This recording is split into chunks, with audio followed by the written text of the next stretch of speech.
सोचिए, आप अस्पताल के बेड पर उठते हैं, आपको यकीन ही नहीं होता कि आप जिंदा हैं, जबकि आप जानते हैं कि बस कुछ घंटे पहले आपके आसपास के लगभग सभी लोगों की जान चली गई थी। ठीक यही हुआ विश्वेश कुमार रमेश के साथ, जो जून 2025 में हुए एयर इंडिया क्रैश के अकेले सर्वाइवर थे। रमेश, भारतीय मूल के 40 साल के ब्रिटिश नागरिक, अपने भाई के साथ एक फैमिली रियूनियन के बाद लंदन अपने घर वापस जा रहे थे। उनकी बोइंग 787 ने अहमदाबाद से उड़ान भरी ही थी कि फ्लाइट के कुछ ही सेकंड के अंदर हादसा हो गया।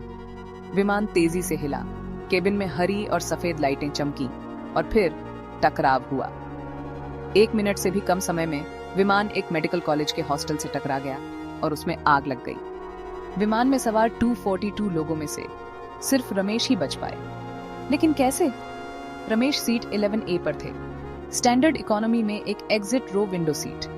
ये ऐसी जगह नहीं है जहां आप किसी चमत्कार की उम्मीद करते हैं। ज्यादातर लोगों का मानना है कि सबसे सेफ सीट पीछे होती है, लेकिन ये क्रैश अलग था। विमान की पूंछ और लैंडिंग गियर पहले टकराए, जिससे फ्यूजलेस फट गया। इत्तेफाक से रमेश का सेक्शन हॉस्टल के ग्राउंड फ्लोर पर गिरा। उनके बगल वाली इमरजेंसी एग्जिट फट गई थी। वे चकराए हुए थे, लेकिन उन्हें तुरंत समझ आ गया। उन्होंने अपनी सीट बेल्ट खोली और बस बाहर निकल गए। आग उन तक पहुंचने से पहले ही वे बच निकले। उन्होंने रिपोर्टरों से कहा, यह एक चमत्कार है, और ईमानदारी से कहूं तो यह है भी। रमेश को सिर्फ मामूली चोटें आईं। उनके चेहरे पर एक कट और हाथ पर हल्का जल गया था, लेकिन भावनात्मक रूप से घाव गहरे हैं। उनका भाई, जो 11J में उनके सामने वाली सीट पर बैठा था, वह नहीं बच पाया। जब रमेश ने अस्पताल से अपने परिवार को फोन किया तो उनके मुंह से सिर्फ यही शब्द निकले, अजय को ढूंढो, मेरे भाई को ढूंढो। सर्वाइवल शायद ही कभी दुख के बिना आता है। एक्सपर्ट्स कहते हैं कि कोई एक सबसे सेफ एयरप्लेन सीट नहीं होती। ये सब इस बात पर निर्भर करता है कि कोई दुर्घटना कहां और कैसे होती है। रमेश को जिसने बचाया वह थी उनकी तेज सोच और थोड़ी किस्मत।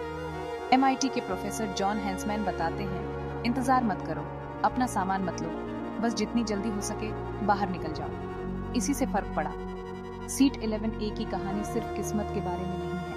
यह एक याद दिलाती है कि सबसे बुरे पलों में भी सर्वाइवल सेकंड्स, इंस्टिंक्ट्स और कभी-कभी सही समय पर सही या गलत जगह पर होने पर निर्भर करता है। सेफ रहें, ध्यान दें और कभी भी किसी फ्लाइट को हल्के में न लें।